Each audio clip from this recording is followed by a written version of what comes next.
Is that the mic? I think it is. Oh. That's the main. Hello, everyone, and welcome. It is wonderful to see you all here today and a distinguished panel.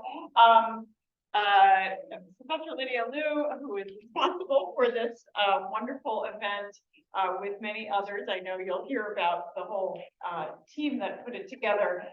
She invited me to words. My name is Amy Hungerford. I am the Dean of Arts and Sciences and the Executive Vice President of Arts and Sciences. We're so proud to be the home of East Asian languages and literatures and cultures.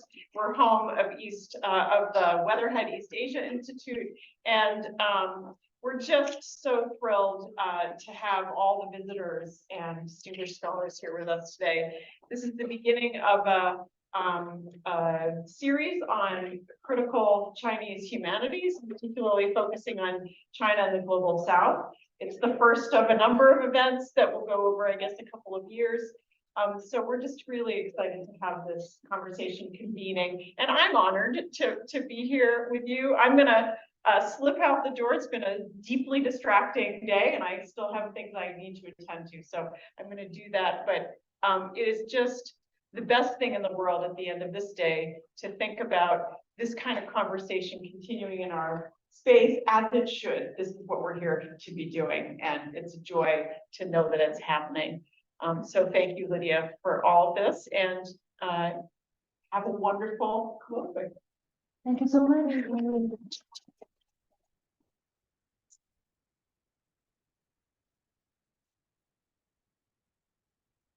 Thank you very much, Amy, for your remarks. And good afternoon, everyone. It's great to see you all. And also greetings to the audience on Zoom. I'm sorry for the inconvenience caused by the limited access to campus today, but I'm so happy that we had the virtual option to participate in the colloquium before in person. So it is my great pleasure to welcome you all to our event, Aspirations, China and Global South.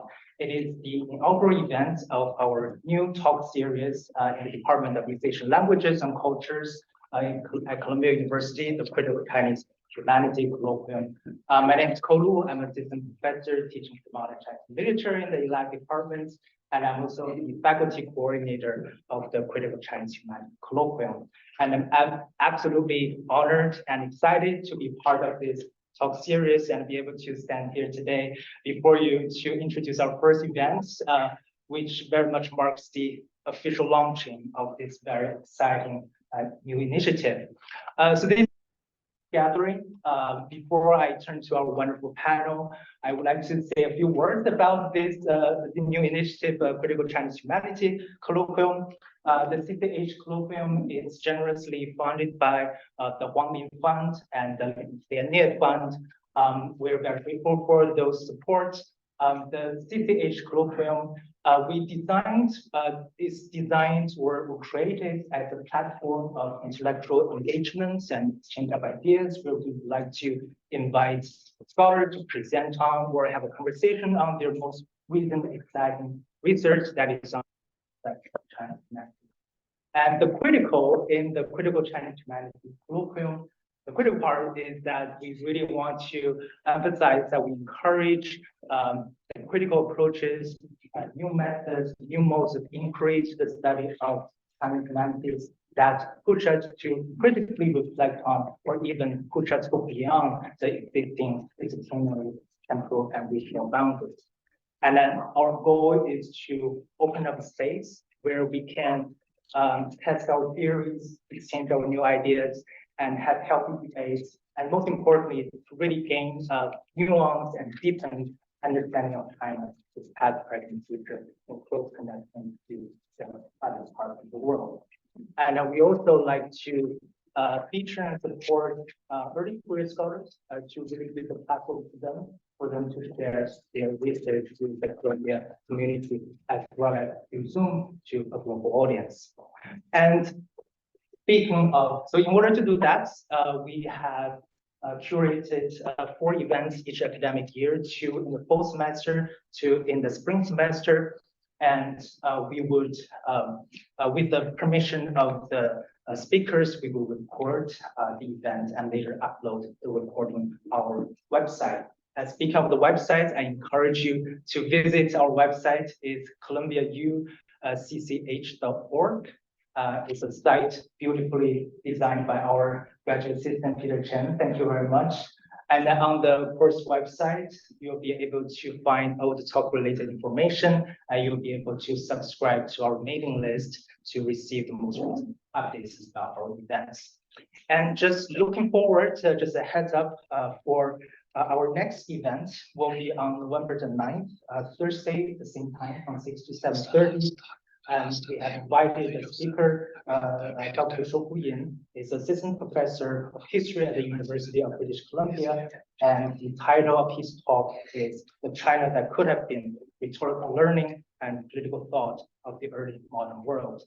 Please mark it on your calendar. And the more announcement information of the two spring events will be announced soon.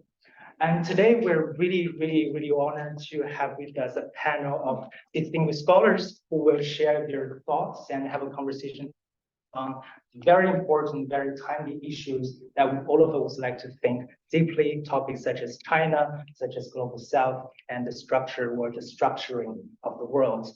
And our colleague, Professor Lydia Liu, and the moderator of the panel will introduce the panelists in a moment.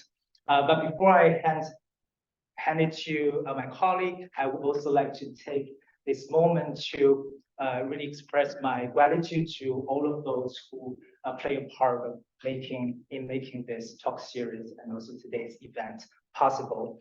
I would like to first thank our sponsors, the Institute for Comparative Literature and Society, and Weatherhead Asian Institute, the Society of Fellows in Human Center of the Humanities, the Office of Dean of Humanities of Arts and Sciences, and last but not least, our own Department of East Asian Languages and Culture and its wonderful staff members.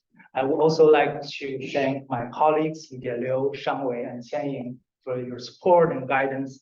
And lastly, I would like to particularly thank Peter Chen, our graduate assistant, for all the hard work behind the scene, the logistics and technical aspects of today's hybrid event and the poster and the website. Thank you very much.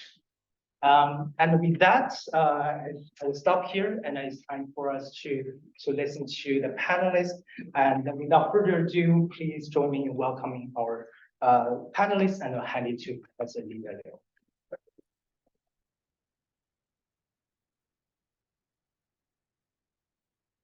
Thank you, Professor Lu Ko and Peter Chen are the people who have worked the hardest on the series and also in making this event possible.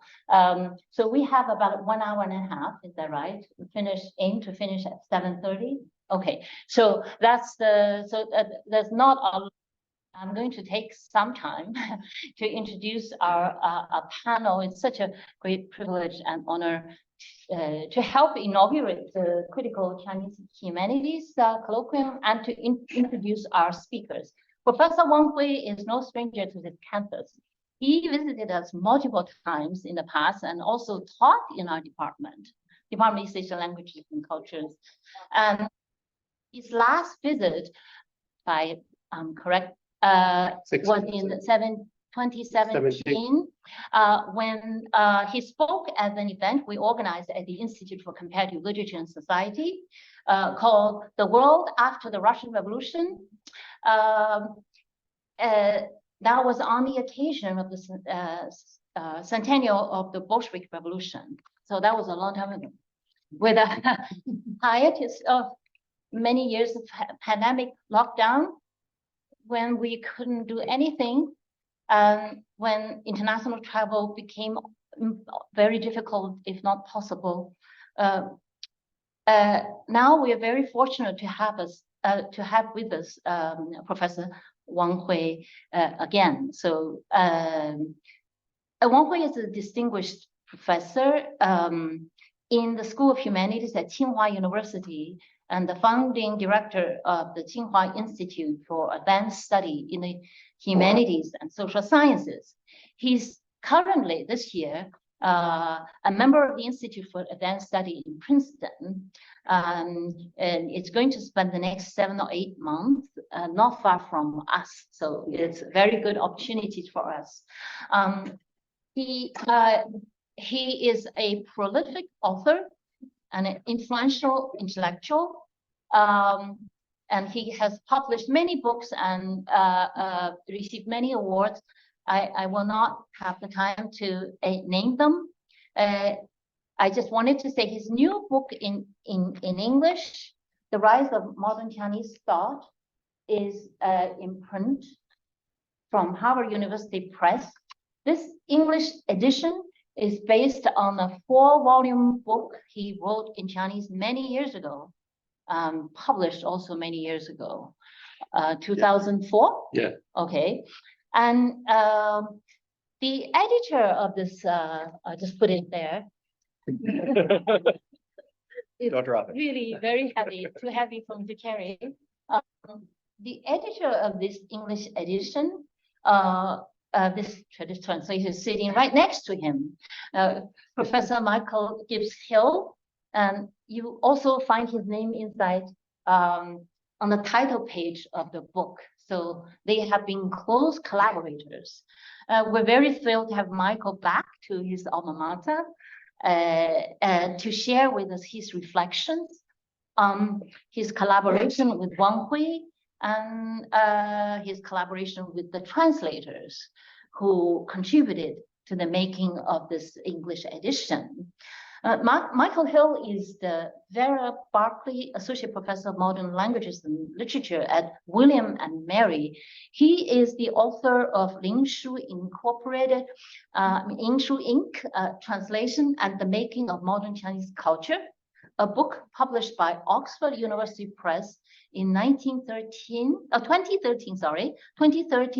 which, by the way, is on the syllabus of my seminar, my graduate seminar that I just taught 2 hours ago, 1 hour, just finished teaching. Oh no! A few minutes ago on Luxing and Modern China. So your book is on the syllabus. We're reading in a few weeks. As a cultural historian, a scholar of translation, and a prolific translator, Michael Hill is responsible also for translating Wang Hui's 2014 book called China from Empire to Nation State, which some of you may have already read.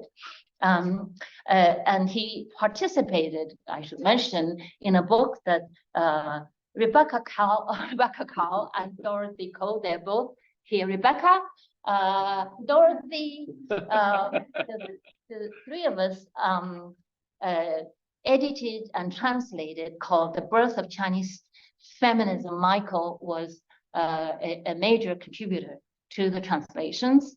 His current research examines parallels and points of intersection between Chinese and Arabic literature from the late 19th century to the mid-20th century. So that's the connection with the global South, China and the global South. And in next spring, he will be visiting a visiting faculty member in the Department of English and Comparative Literature at the American University in Cairo. So in your sabbatical leave. Okay. Joining Michael Hill and Wang Hui is my dear colleague, Mahmood Mamdani at Columbia, who has interacted with Wang Hui on many occasions in Africa, in China, in the United States, I mean, many other places. I just heard about it. I didn't really verify that, but I heard that you interacted many times. So I thought the conversations that they started in many of these places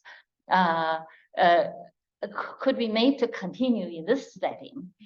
So we'll all benefit from it.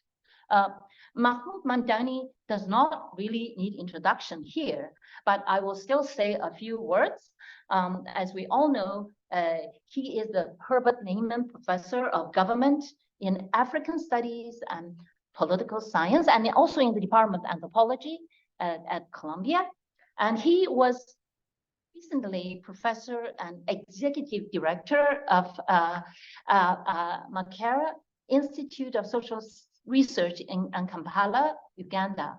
Professor Mamdani is the author of many, many influential books, including Citizen and Subject, published in 1996, and a marvelous recent book, which I also brought with me here, called Neither Settler Nor Native, The Making and Unmaking of Permanent Minorities, published also by Harvard University Press. This latest book makes a powerful case for decolonizing the political and the need to imagine a new political community beyond the nation state and its endless cycles of violence. In their respective works, Wang Hui and Mahmood Mamdani have tried to clarify the conditions of the political by reflecting on the role of deep history in contemporary political thought, and they do this very differently. I have just received a note from Lindsay Waters, formerly editor of Harvard University Press, who sent his regret for not being able to attend our event. But he sent me something that I thought I should quote. Lindsay Waters said in his email to me, "I have had the pleasure and honor of walking side by side each step of the way to this great day already. Thank you for hosting this event. The goal has always been to further connect China and the West and foster world peace," end of quote. Indeed, to foster world peace, that's the goal. Our panel provides an excellent opportunity to engage all three speakers in a conversation on a range of issues raised by Wang Hui in his book, but also to reflect more broadly on China and the global South, multipolarity, and the possibility of world peace in these turbulent times. Each speaker will have about 10 minutes, and then you will have a discussion on some shared concerns amongst yourselves before we open the floor for discussion. Should we start with Wang Hui now? Okay, thank you so much, Lydia and Kolo, and all the critical Chinese studies, the humanities studies, right, the center here. I'm very happy to be here, and together with so many older friends, well, it's older friends for decades, and also new friends here, and to share some thinking. But these are the older work anyway. It's published almost 20 years ago, and it's a long story. And I started these projects actually immediately after 1989. So the rise of modern Chinese thought, especially the term of rise, now became so popular. But I should say that when I wrote this book at the beginning, was in the atmosphere very pessimistic. So at that time, most people don't see the future in Chinese cases at that time. So, but I try to think that rewrite the Chinese history, and through that perspective from our intellectual, the intellectual history, that as a perspective to understand the contemporary world and China, to see, trying to construct a certain kind of the dialogue that drove me to do that kind of the work. At the same time, immediately I had to say, because I grew up during the 1980s, that atmosphere. And the 1980s was a quite open and enlightening and westernized period, let's say.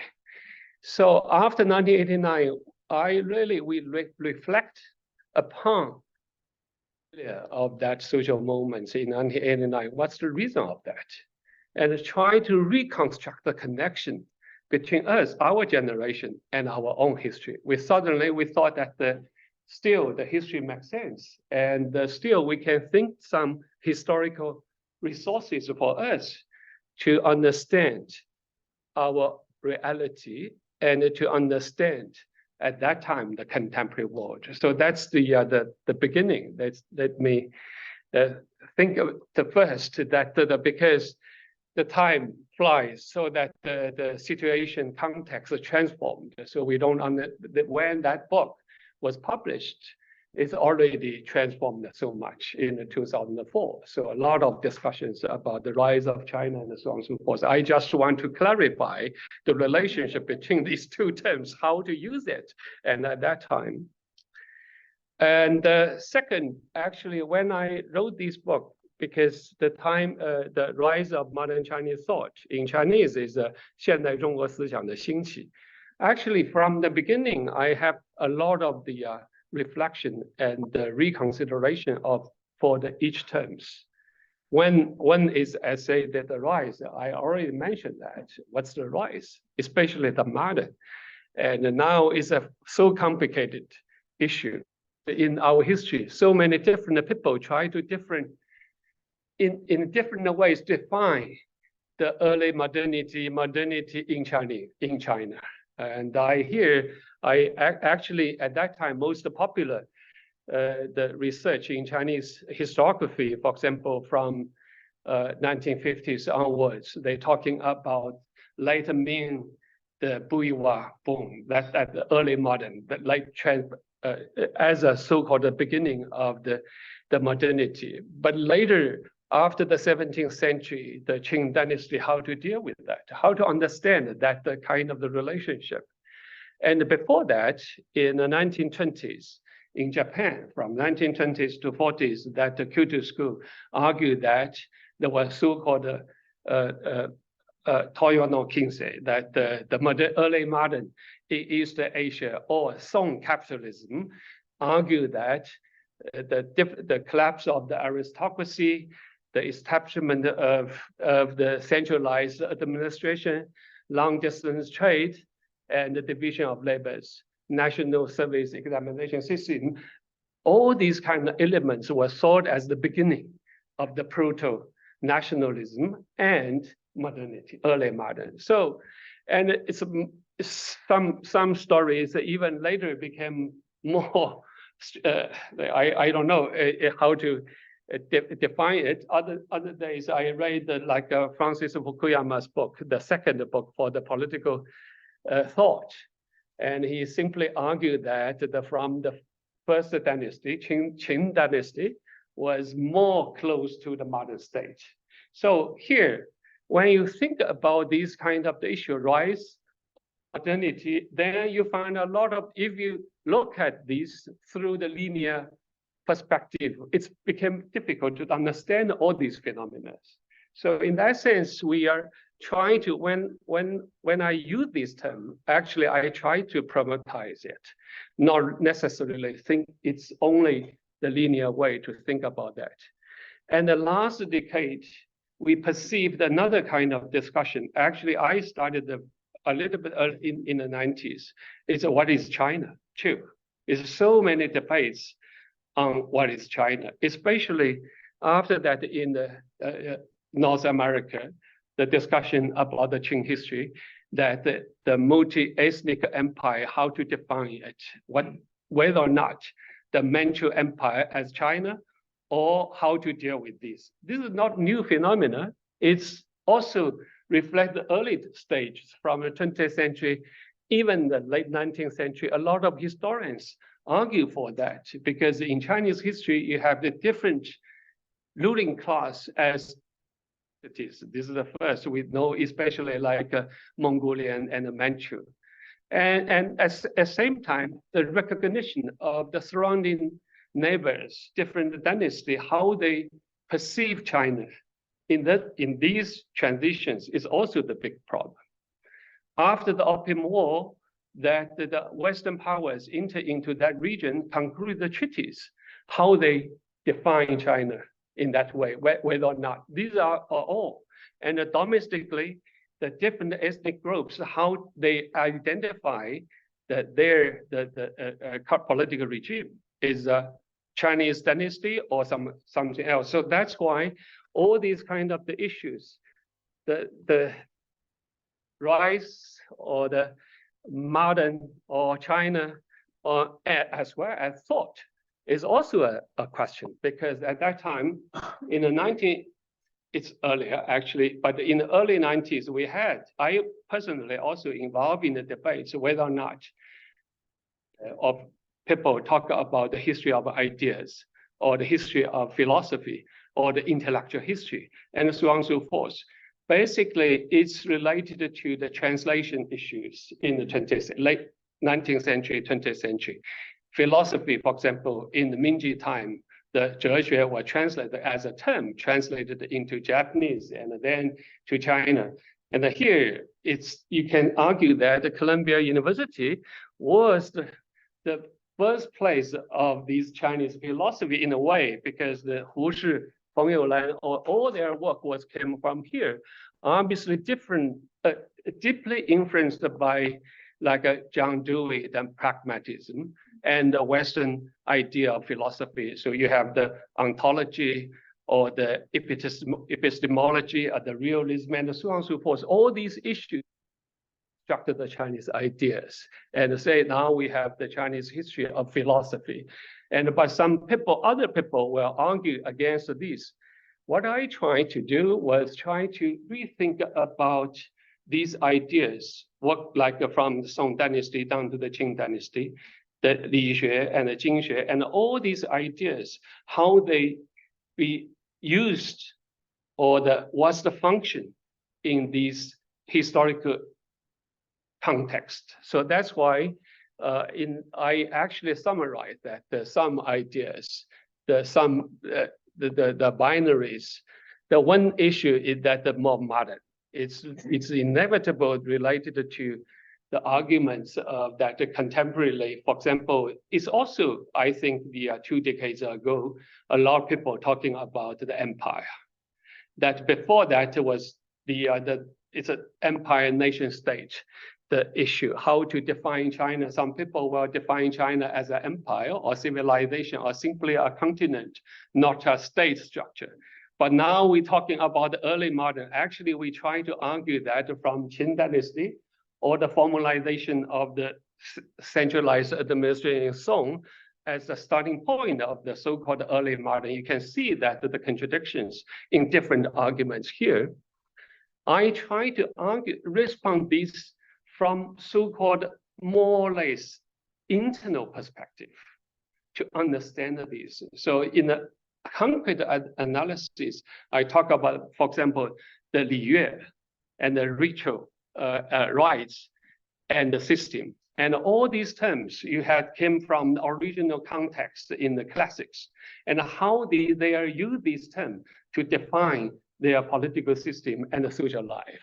Even the category of the political, economic, and all these terms were modern terms. So we use that to describe the reality. But what I try to use these terms to have a dialogue between the traditional ideas and the modern ideas to understand. So what's that practice, the purpose for that is try to construct the perspective to give us the possibility to reflect upon our own perspective, because we already trained in the social science, the modern side. So we don't know how to understand that. To only construct that perspective, give us the chance to understand this.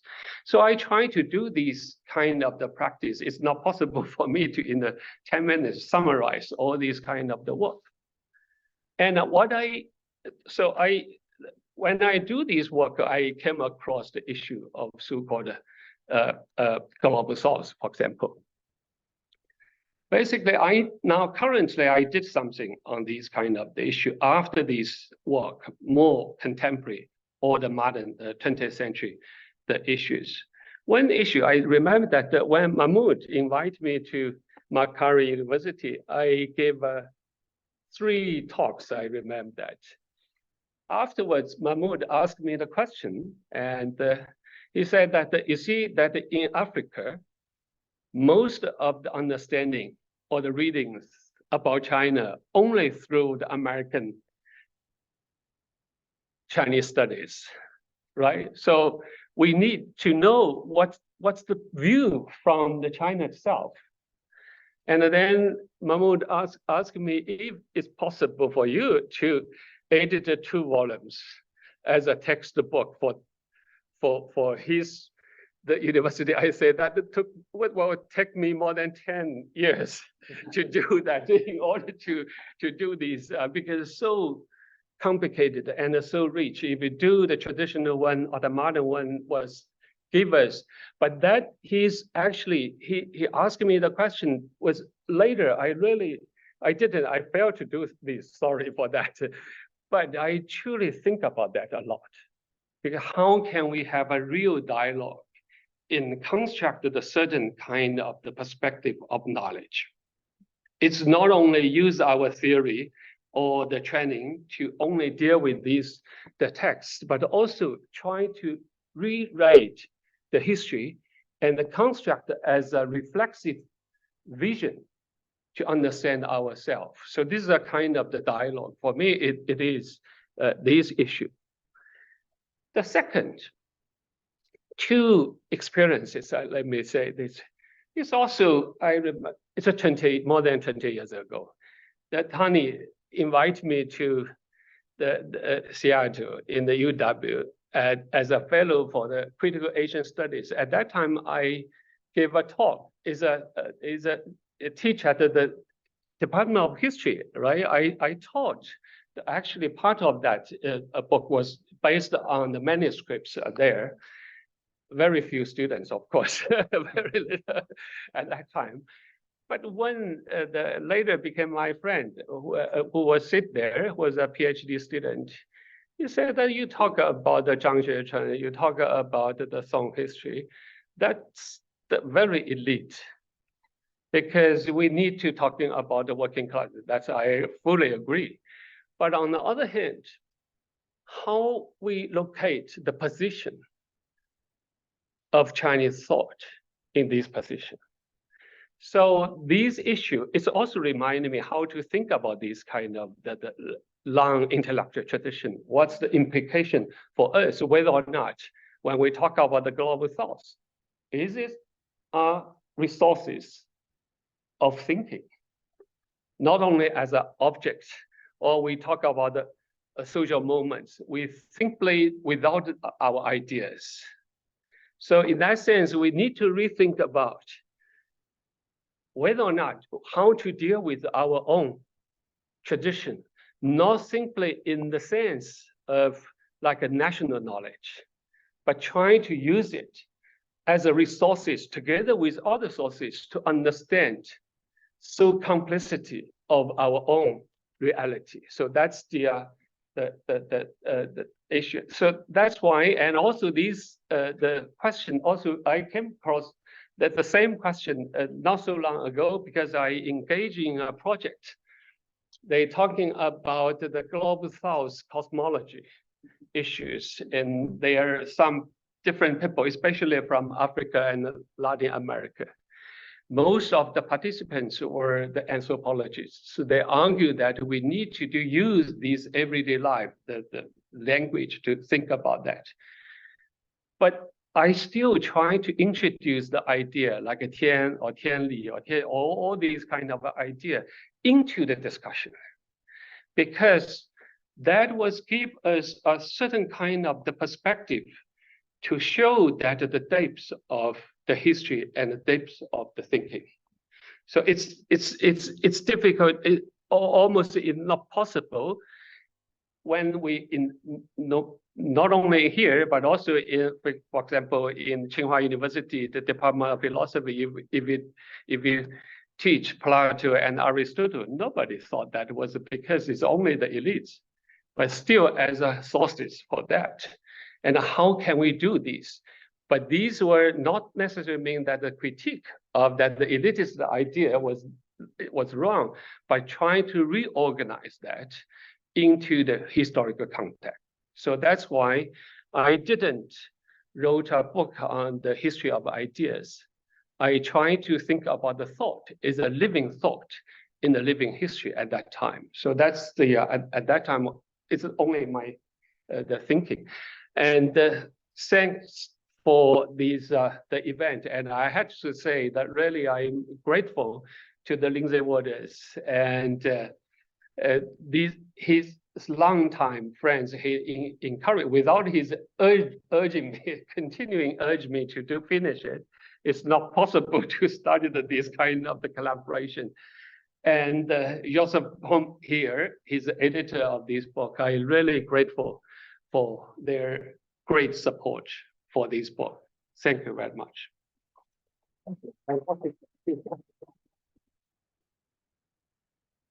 Well, Michael Hill will give us a insider's look at Sure. how this manuscript was put together, or general reflection. Sure. Well, thank you so much for this event. It's really nice to be back and to see old friends and colleagues. And as I was thinking about what I would say over the course of 10 minutes, okay, if I want to talk about the whole book, that's 1 minute, 100 pages a minute or something like that. So I would maybe boil it down to a couple of other points, and then we can have the rest for discussion. First of all, I'm just very grateful to everyone who's involved with this project. This really was a team effort. I contributed the translation of Wang Hui's new preface and edited the volume, but the vast majority of the book was translated by a number of other translator scholars working all around the world. So it was Jesse Field, Matthew Hale, Mark McConaughey, Wang Hui, John Ewell, Ann Hinoshewitz, Dayton Lechner, William Sama, and Craig Smith. Much of this work was done during the pandemic, sort of in the really kind of very isolating times, which proved to be, I think, a real, added another hurdle to working on these materials. So I just really admire the work of the translators. And I'm also very grateful to both to Tsinghua University and Harvard University Press, which made it possible for us to compensate the translators, which I think is something that's very difficult to do in an academic publishing environment. So that's something I'm very happy that we were able to do as well. And of course, both to Lindsay Waters, who championed the project from the beginning, and then to Joseph, who brought it to a close. I'm really grateful for all of the work that went into this project. And of course, Wang Hui, who answered countless questions and emails and follow-ups and all of these kinds of things. Wang Hui's work is very well represented in English. I think that what is remarkable about this text is that virtually all of the materials come from sources that were written before 1900. Most of the other work that you've published in English, I think if this is correct, most of it is 20th century, on the latter half of the 20th century. So from this book, we see a very different side of Wang Hui scholarship, as well as a kind of very different side of the kind of intellectual project that he was undertaking, beginning in the 1990s. And so even though there's a very long sort of time horizon on this book finally making its way into English, I think it continues to ask questions of us that remain very important. And,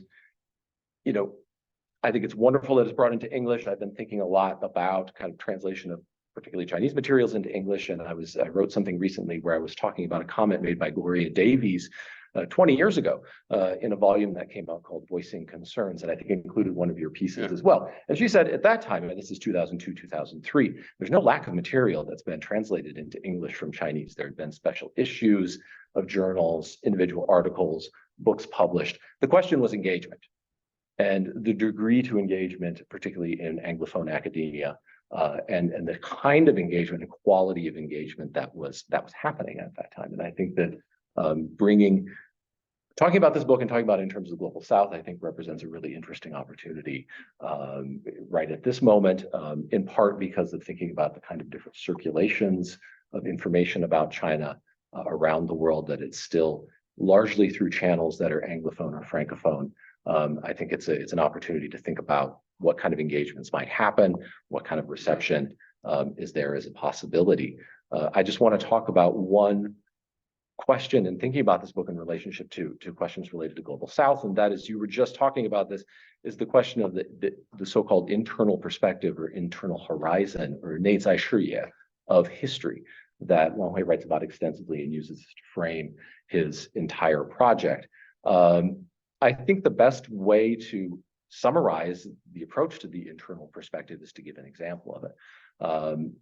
In the course of working on the translation, one of the debates that I kept having with the different contributors was about all the different terms, right? We had a glossary, which we deviated from many times, but one of the terms was a very simple term in Chinese intellectual history, yili, which is regularly translated as moral philosophy, but also might mean something in a more direct way. We could talk about it as disquisitions on meanings and principles, or disquisitions on principle, on the Li of Li Xue, of Neo-Confucianism, or of the school of learning.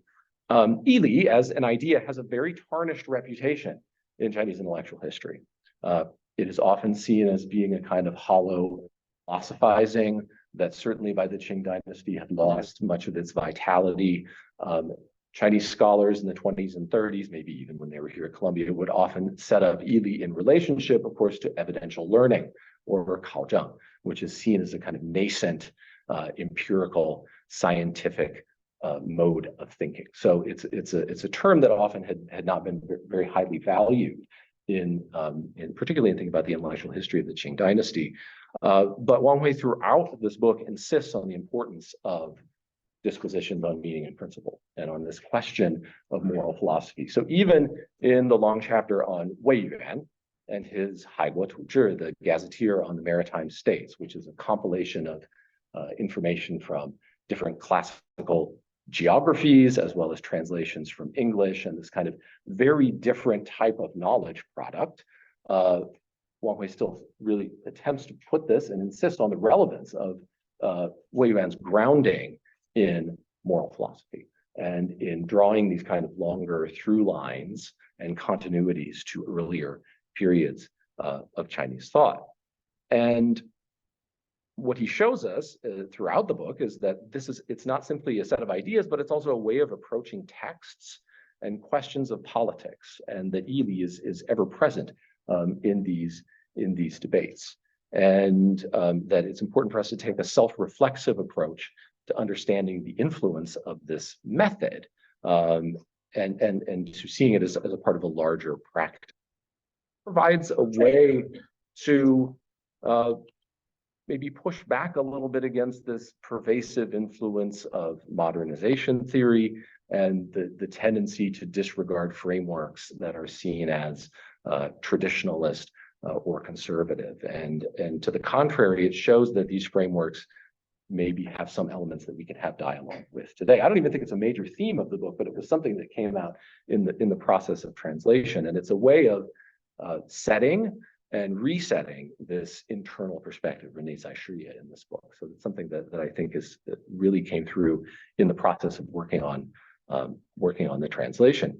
And I think that this approach resonates with other studies of Global South studies. So, for example, I was just rereading a book by Samir Haj, who just retired recently from City University of New York, her book, Reconfiguring Islamic Tradition, that talks about reformers in the 19th century, particularly someone like Muhammad Abduh, and insists that they need to be read within the kind of continuities of Islamic thought from the mid-19th century, right? So the kind of continuum between renewal and between reform and renewal, Islah and Tajdid, right? So rather than reading them simply in terms of their correspondence with a certain kind of idea about liberalism or various other kinds of secular categories, how do you revitalize these thinkers and have a kind of dialogue with the context in which they were working? And I see real resonances between some aspects of the rise of modern Chinese thought and works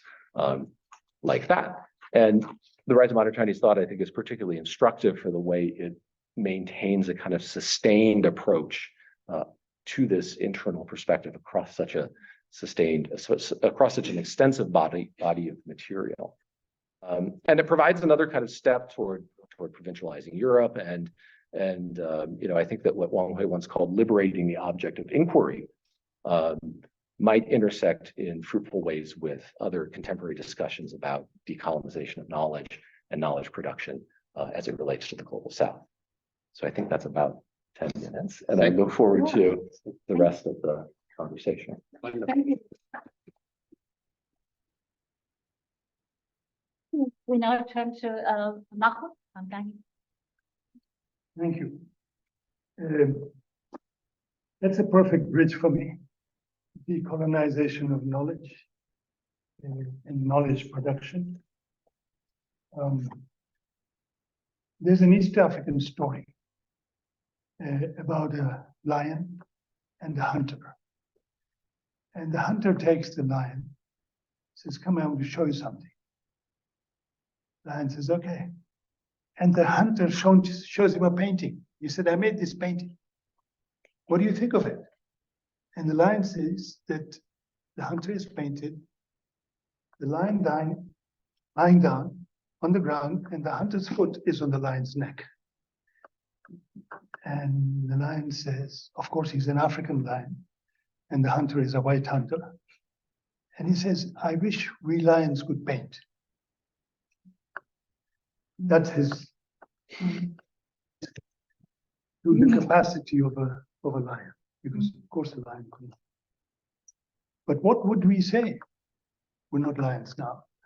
But we're also not participants in the story that unfolds through the first half of the book that I read. I read the smaller version.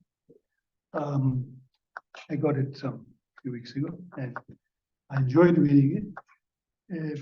So the story that unfolds in the first half, to me, is a story where we are not participants. It's about world history. And what is world history? And who tells world history? So the author, my friend Wang Hui, is polite, and he lets Western scholars unfold world history before us. And we all know that the notion of world history is a very modern notion. It's very recent, 18th century, 19th century, maybe starting with Hegel. And for all of them, Hegel, Adam Smith, Karl Marx, Max Weber, Henry Maine, all of them have a different vantage point on world history. Mainly, it's the history of the state or the history of the market. But for all of them, world history reaches its destination with modern Europe. Okay, that's the destination of world history. The subject is the state or the market. I was interested when you introduced Mao Zedong, for whom it's neither the state nor the market, but revolutions. And I asked myself, what would world history look like from an African point of view? And I wanted to know, what would it look like from a Chinese point of view? And I suspect the book does not tackle it, especially world history from a Chinese point of view. If it does, then I missed it. But I suspect it didn't tackle it because I wondered if there can be a world history from a Chinese point of view or from an African point of view. I think African scholars may speak of world histories, and many worlds and many histories and plural histories. And this notion of a singular history with linear time is a very specific notion from a specific part of the world. Who tells the history? Who actually has the perspective to see the world? I teach sort of a medieval African philosopher, writer, North African, Ibn Khaldun, his Muqaddam. And Ibn Khaldun writes that no human being is capable of giving us a worldview. It is impossible. Because every human being sees the world from a particular vantage point. And Ibn Khaldun, who is not particularly religious, then makes the argument for God. He says, we give the name God to that power which alone is capable of giving us a global view. Nobody else can. And of course, God is not human. Now, the time of the European God looks like is limited. I don't want to say it's coming to an end or anything, but it looks like it's limited. The second part of the book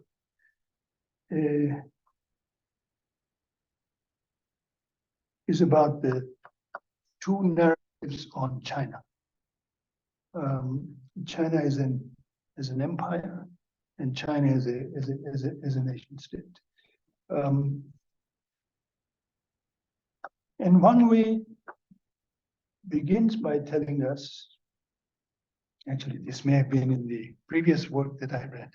I think it was in the previous work, which is that the difficulties of translation, of using concepts taken from a foreign language, nation, sovereignty, and how this leaves aside uncomfortable questions which are raised by local conditions. So allows us to write roughshod over everything that is different. So for me, the most interesting thing here in this second part were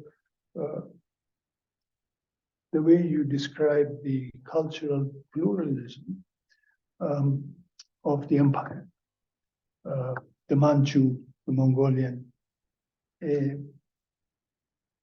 But again, I want to push you slightly on what I was looking for, which you didn't do, which is the nation state. I was not prepared for, first of all, the claim that China is about building the nation state, and that the Chinese Revolution is about building the nation state. Because, you know, at the University of Dar es Salaam, we didn't read Western books on China. The only books we had were from foreign language speaking, which were Mazatong, 4 volumes, Yeah. and others, but we studied them because we were curious. And except for Mao's speech, China has risen, 1949. I don't remember any reference to nation state. So this, I wanted to, and of course now, contemporarily, when we think of China and state making in China, then we think of the Uyghurs. And that's the question. Today's African student in a university, if you came to speak at Makerere today, and I hope you do, but those are the two questions they will ask me. Okay. So the bigger question will be, well, the question is really, is there a debate around the question of the nation state in China? Because you present the nation state to us as a point of consensus. Is it a point of consensus? I'm curious. I'm just curious.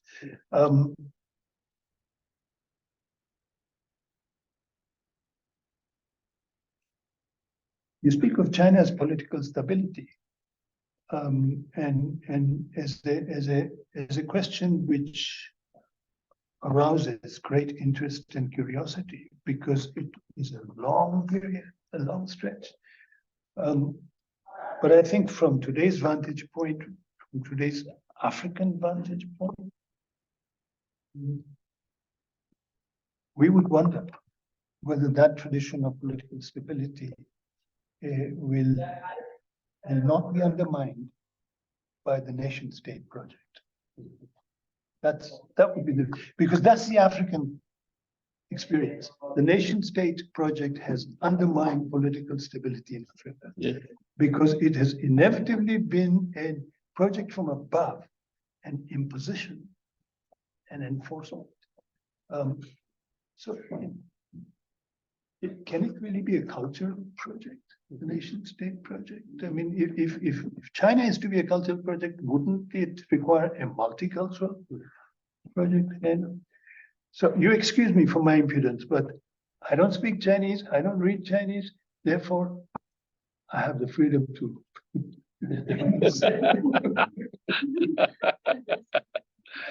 Thank you very much.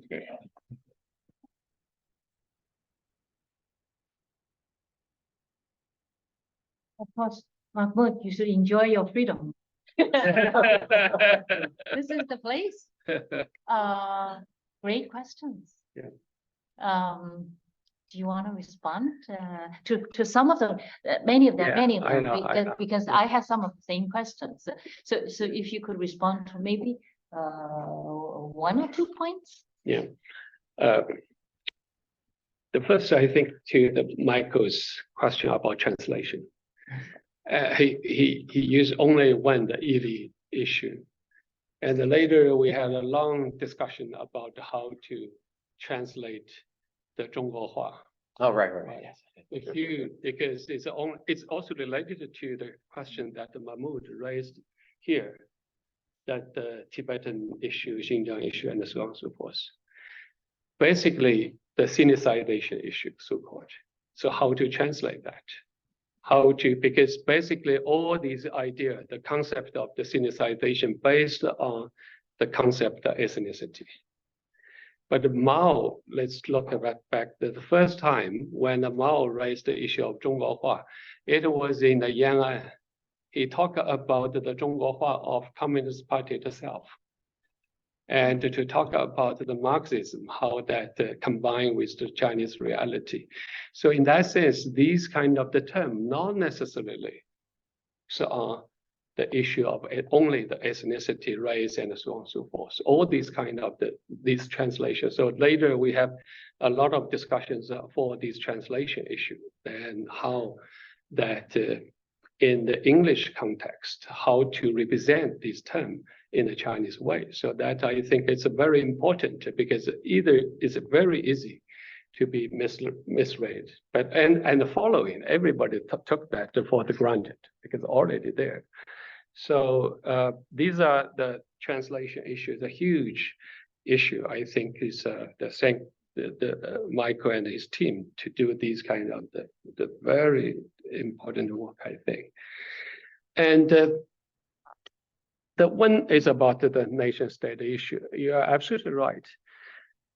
For me, my generation, it's only in, I think, the mainly second half 1980s, we became know about it, or familiar, more or less familiar with the term of the nation state. We never used this term before. These are very interesting. During early period, we have no such idea.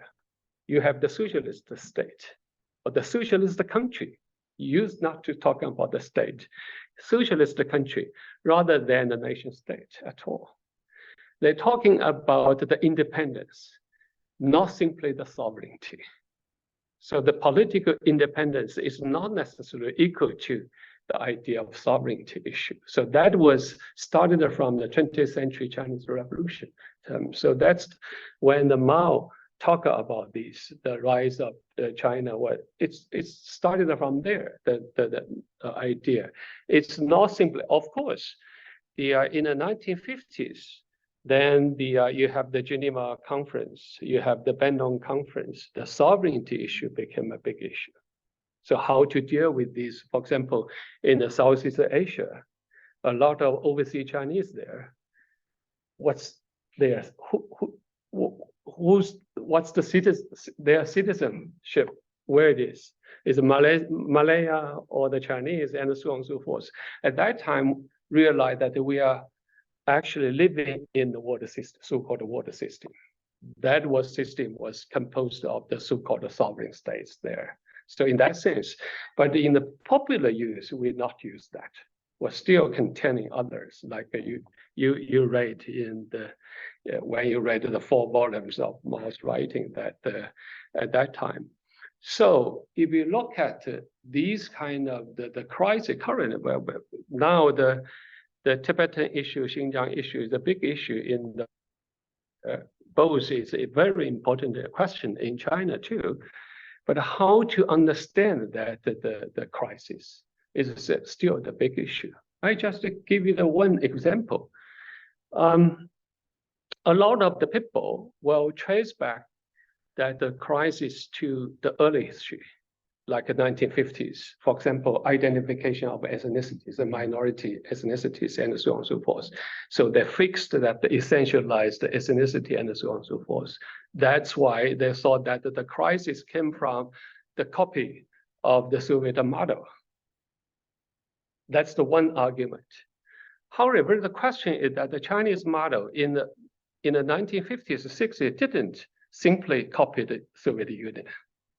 Autonomous region system is not the Soviet system. It's not simply, they were influenced by that, but a lot of the huge difference here.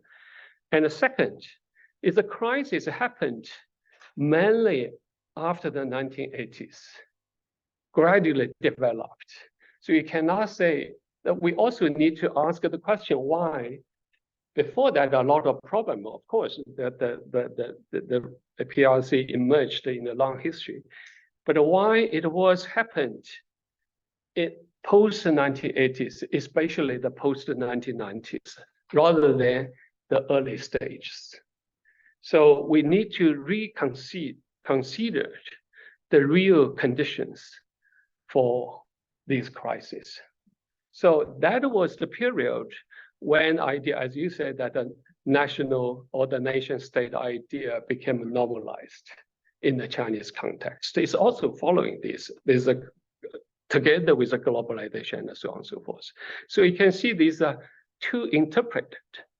And one read these crises into the contemporary, the conditions, the transformation. Another was trying to blame all the things that are from the early beginning. It's not say this history were pure or immune from these a lot of problems, but basically we also need to recognize that in what kind of the concrete conditions these crises happened.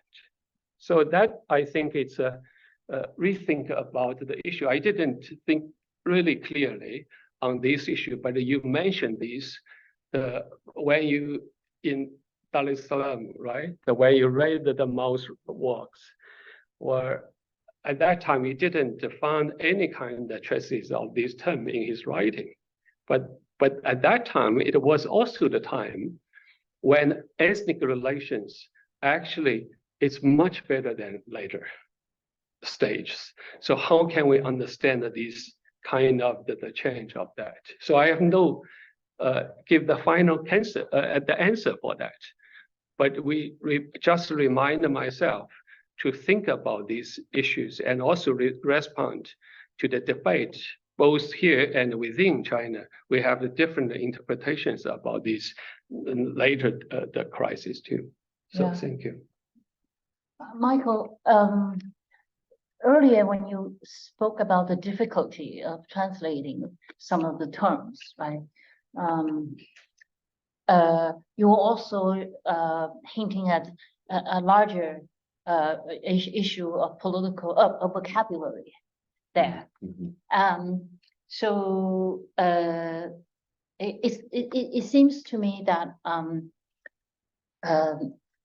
when Wang Hui spoke about the internal perspective, when Mahmood asked what this world history looked like from an African perspective, from Chinese perspective, it seems that there's a real difficulty of even changing the language of political thought to find a space where we can talk about these philosophical issues, political issues, and historical experiences. So the internal for Wang Hui is to going back to the classical sources, and you wanted to mobilize the classical philosophical resources for thinking about the today's world. So that is the internal. Then of course that implies the external. And the external would then impinge on the internal in terms of the translation and the space of translation we already inhabit in, right? We inhabit in modern Chinese. So there's entanglement here. The difficulty then of even coming up with a Chinese perspective, with an African perspective, is really, I thought it's there. I wonder if you have further insight on that. How do we even grapple with this problem? I think I could probably write a short piece that would be just about all of the squabble that we had about certain terms, right? And sort of where how we should arrive at English renditions of certain certain terms and institutions. I mean, I think one that immediately comes to mind is the discussion we had about an important Qing Dynasty institution, the Li Fan Yue, which a standard translation from a reference that's on my shelf is the Court of Colonial Affairs. Right. But I know that, so we ended up arriving at something else, calling it the Bureau of Frontier Affairs or something like this, because I know somewhere else you addressed this kind of question of Qing colonialism. Is the Qing considered under what terms? How should we, if we adopt this particular term for thinking about this institution, which was needed to, and which worked on kind of border affairs and managing often through indirectly various communities.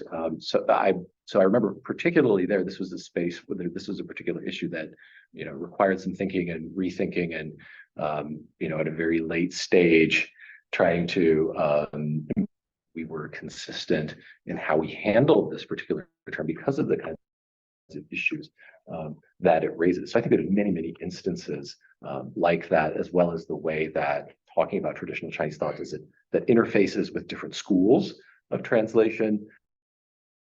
There's just so many different kind of thickets that you end up wading into there. I think in his particular style that he used in writing The Rise of Modern Chinese Thought, and that kind of prose style that some folks call a kind of translation style or fanyi. I don't know how you, I don't think we've ever talked about this. Yeah. How we render that into English. Is it seen as a kind of, what I find so curious and interesting about this book is that so much of the discussion is about so-called pre-modern materials, but it's written in a style that seems to constantly be unsettling that language. And how to bring the deliberateness of that effort. I didn't try to guess your intentions, but how to bring the kind of deliberateness of that effort to the surface in English without rendering it as a kind of certain, what in English, some people would call a kind of theory. It is. I think there's something else going on.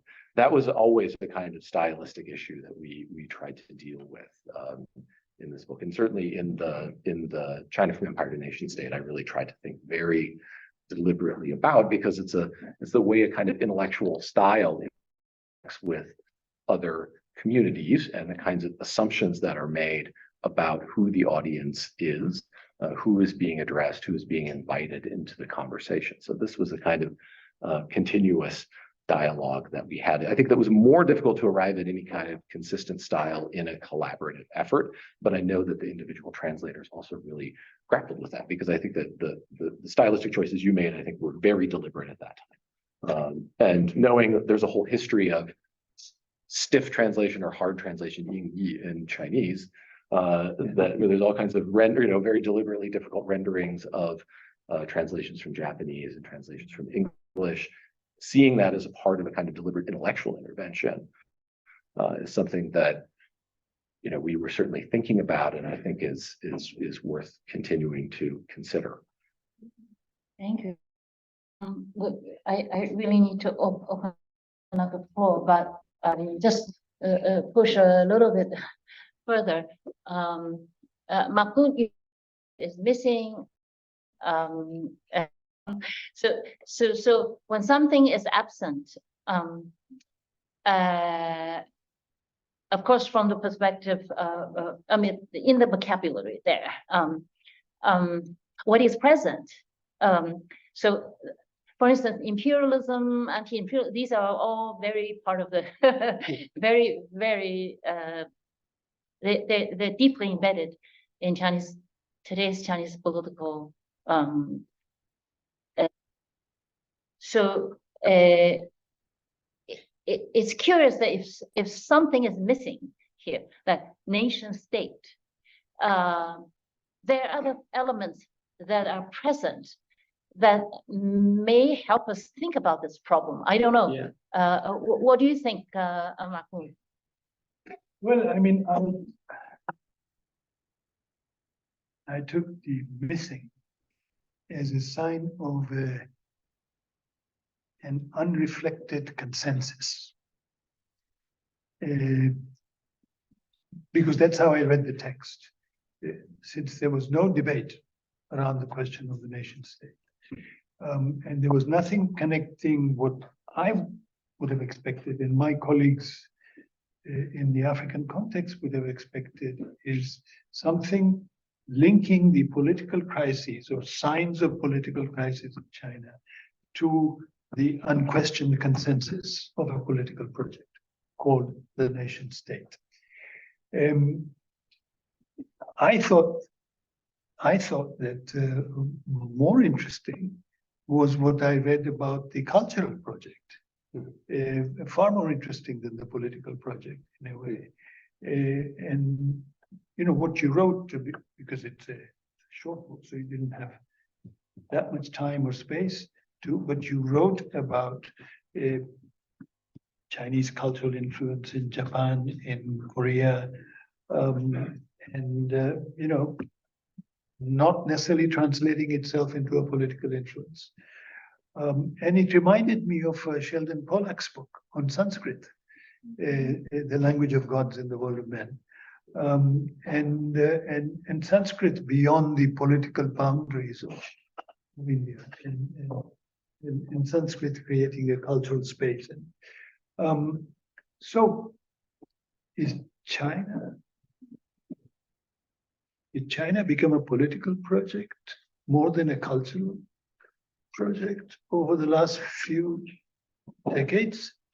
I don't know. I really don't know enough about it, but it's a question that's there in there. Great question. Is China a political project or cultural project? Can you answer in one sentence?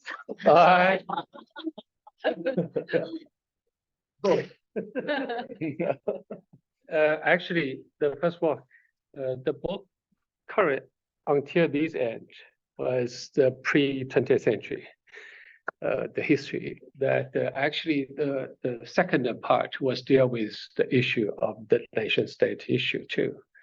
And here, when we think about those arguments like a proto-nation state, it's in the mirror to perceive, for example, in the mirror of nation state, you perceive the Song dynasty as a proto-nation state. But on the other hand, is to some extent is a political structure. You can argue it's difficult to differentiate, distinguish completely the political and the culture in that sense. Like the Song dynasty, you think about the Song Confucianism is a political ideology or the moral issue, the teachings and so on and so forth. These are, and also the ritual practice was really linked together. In such a that's an ethnic or multicultural polities, you can argue that culture is always political because they try to link something together. And it's also remind us the certain kind of the model where whether or not that the proper, for example, you use the term the early modern or the Jingshi or to describe the Song dynasty, whether or not it's proper, but obviously it's also implying the certain kind of the new development, new stage, non-capitalist, the political developments in that history. So when we think about nation state, when we think about modernity, we actually presuppose the certain kind of the capitalist model. But how can you understand that in the Song Dynasty, for example? And these kind of the things happened in what ways was obviously so when we talk about the Yili, it's very different from the universal morals for the capitalism at all.